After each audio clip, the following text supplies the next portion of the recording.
আমাদের ভাইদেরকে একজন যাকে একটা গুলি করলে মারা যায়, সেই ভাইকে আপনারা 60টা গুলি করে শুধু হত্যাই করেন নাই, তার মগজকে গুলি করে বের করে দিয়েছেন।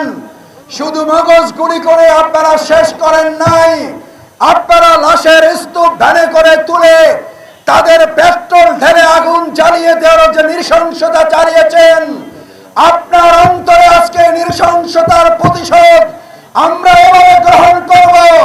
প্রতিদিন বাংলাদেশে অন্যের প্রতিবাদে এক একটা ন্যায়ের কাজ করে আপনার অন্তরে আমরা প্রতি সেকেন্ডে আগুন জ্বালিয়ে দেব। আপনি আমাদেরকে জানাজা বন্ধ করেছিলেন, আপনি হযরত মাওলানা দেলোয়ার হোসেন সাঈদী রাহিমাহুল্লাহর ঢাকায় বাইতুল মুকাররমে জানাজা করতে দেন নাই।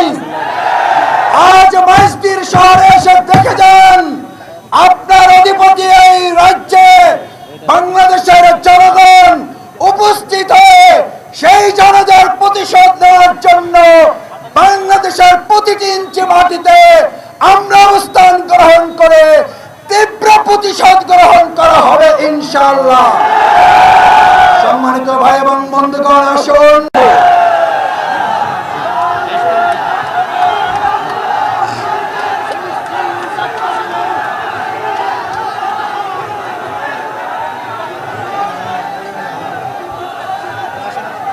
أعوذ بالله من الشيطان الرجيم بسم الله الرحمن الرحيم الحمد لله رب العالمين والصلاة والسلام على رسوله الكريم وعلى آله وصحبه أجمعين। বাংলাদেশ জামাত ইসলামী নোয়াখালী অঞ্চলের একটি গুরুত্বপূর্ণ মসজিদ শহর শাখা রাজ্যে আজকের এই বন্যায় দুর্গত যে সমস্ত ক্ষতিগ্রস্ত ভাইয়েরা, সে সমস্ত ভাইদের সার্বিক খোঁজ খবর গ্রহণ, তাদের পাশে দাঁড়িয়ে কিছু আর্থিক অনুদান প্রদান এবং আজকের এই বিশাল সমাবেশের সম্মানিত সভাপতি,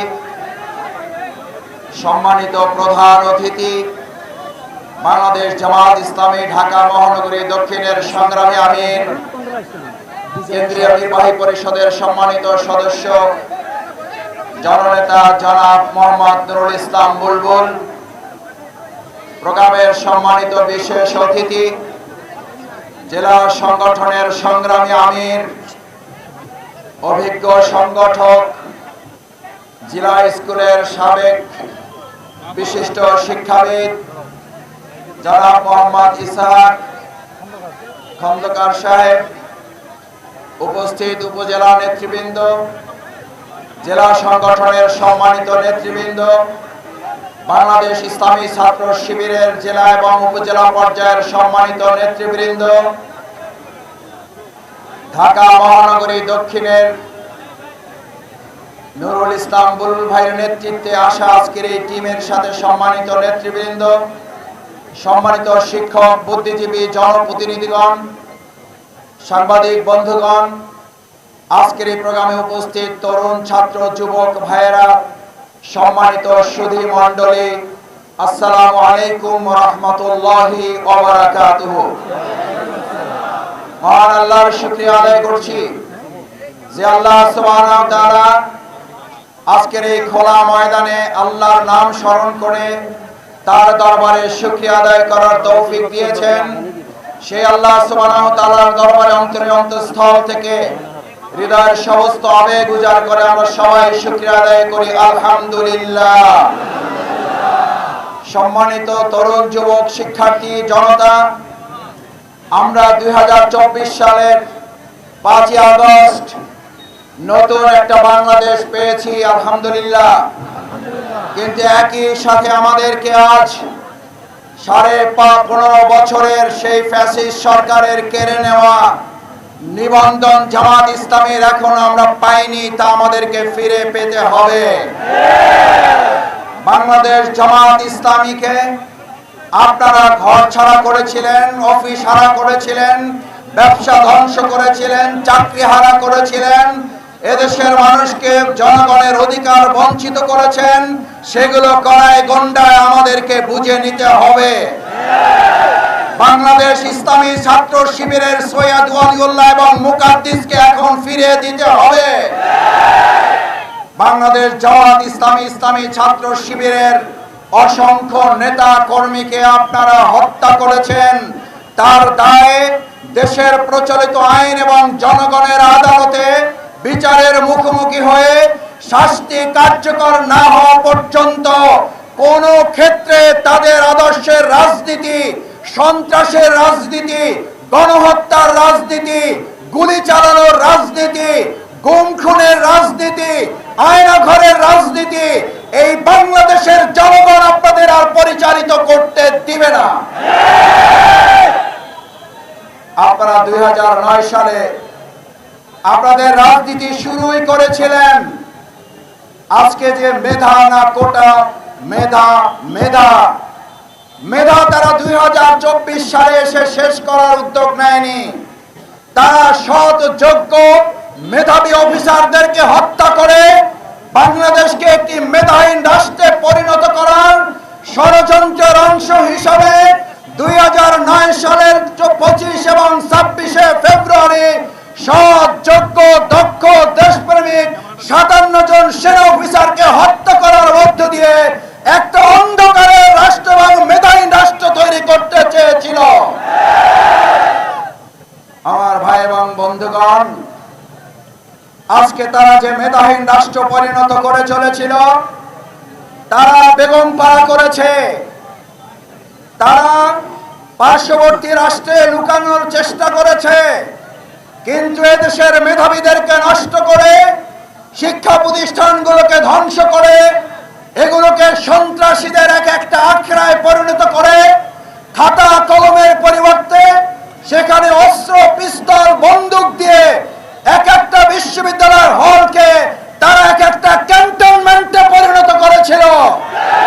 ভবিষ্যতে বাংলাদেশের সমস্ত বিশ্ববিদ্যালয় সৎ যোগ্য দক্ষ মেধাবী নেতৃত্ব ছাড়া তাদের সন্ত্রাসের রাজনীতি আর চলতে দেওয়া হবে না, হবে না, হবে না। কারণ এই 15.5 বছরে তারা সবচেয়ে বড় ক্ষতি করেছে।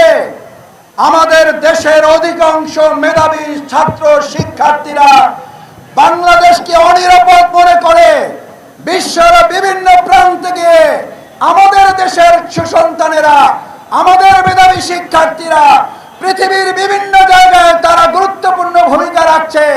আর বাংলাদেশে অথর্ব নেতৃত্ব দিয়ে ব্যর্থ রাষ্ট্রে পরিণত করার দায়ে শেখ হাসিনাকে অবশ্যই ছাত্র জনতার কাছে জবাবদিহি করতে হবে। সম্মানিত শিক্ষার্থী, ছাত্র জনতা, ভাই এবং বন্ধুগণ, প্রধান অতিথি কথা বলবেন। আমি শুধু এই কথাটি বলে শেষ করতে চাই, 2024 সালের 5 আগস্ট জুলাই গণ অভ্যুত্থানে আমাদের ভাইদেরকে একজন যাকে একটা গুলি করলে মারা যায়, সেই ভাইকে আপনারা 60টা গুলি করে শুধু হত্যাই করেন নাই, তার মগজকে গুলি করে বের করে দিয়েছেন। শুধু মগজ গুলি করে আপনারা শেষ করেন নাই, আপনারা লাশের স্তূপ ভ্যানে করে তুলে তাদের পেট্রোল ঢেলে আগুন জ্বালিয়ে দেওয়ার যে নৃশংসতা চালিয়েছেন, আপনার অন্তরে আজকে নৃশংসতার প্রতিশোধ আমরা এভাবে গ্রহণ করব। প্রতিদিন বাংলাদেশে অন্যায়ের প্রতিবাদে এক একটা ন্যায়ের কাজ করে আপনার অন্তরে আমরা প্রতি সেকেন্ডে আগুন জ্বালিয়ে দেব। আপনি আমাদেরকে জানাজা বন্ধ করেছিলেন, আপনি হযরত মাওলানা দেলোয়ার হোসেন সাঈদী রাহিমাহুল্লাহর ঢাকায় বাইতুল মুকাররমে জানাজা করতে দেন নাই। আজ মসজিদ শহরে এসে দেখে যান, আপনার অধিপতি এই রাজ্যে বাংলাদেশের জনগণ উপস্থিত হয়ে সেই জানাজার প্রতিশোধ নেওয়ার জন্য বাংলাদেশের প্রতিটি ইঞ্চি মাটিতে আমরা অবস্থান গ্রহণ করে তীব্র প্রতিশোধ গ্রহণ করা হবে ইনশাআল্লাহ। সম্মানিত ভাই এবং বন্ধুগণ, আসুন, বাংলাদেশ আমরা পেয়েছি, স্বাধীনতা অর্জন করা যতটা সহজ সেই স্বাধীনতাকে অর্থবহ করে গড়ে তোলা তার চেয়েও কঠিন। আমি শিক্ষার্থী ছাত্র জনতার উদ্দেশ্যে জানতে চাই, আমরা আমাদের আবু সাঈদ, আমাদের বীর মুগ্ধরা বুক চিতিয়ে গুলির মুখে জীবন দিয়ে যে নতুন স্বাধীনতা অর্জন করেছে, এটাকে অর্থবহ করার জন্য আমাদের যদি আবার জীবন বাজি রাখতে হয়, আমরা সবাই কি রাজি আছি? ইনশাআল্লাহ সবাই রাজি থেকে আগামী দিনে অর্থবহ বাংলাদেশ গড়ার প্রত্যয় জানিয়ে সবার কাছে দোয়া আছে। বাংলাদেশ জামাত ইসলামী আজকে বন্যার্তদের সুযোগ সুবিধা, তাদের খোঁজ খবর নেওয়া, তাদের পাশে দাঁড়িয়ে আমরা কিছুটা আর্থিক সহযোগিতা শুধু নয়, তাদের পাশে দাঁড়িয়ে ভালোবাসায় অংশগ্রহণ করার জন্য এসেছি, তাদের কাছে দোয়া চাওয়ার জন্য, দোয়া পাওয়ার জন্য, দোয়া নেওয়ার জন্য। আপনারা দোয়া করবেন বাংলাদেশ জামাত ইসলামী শত বাধা প্রতিবন্ধকতা উপেক্ষা করে আগামী দিনেও দেশ গড়ার এই কার্যক্রম যাতে পরিচালিত করতে পারে, সেই আহ্বান জানিয়ে আমার কথা শেষ করছি। আসসালামু আলাইকুম ওয়া রাহমাতুল্লাহি ওয়া বারাকাতুহু।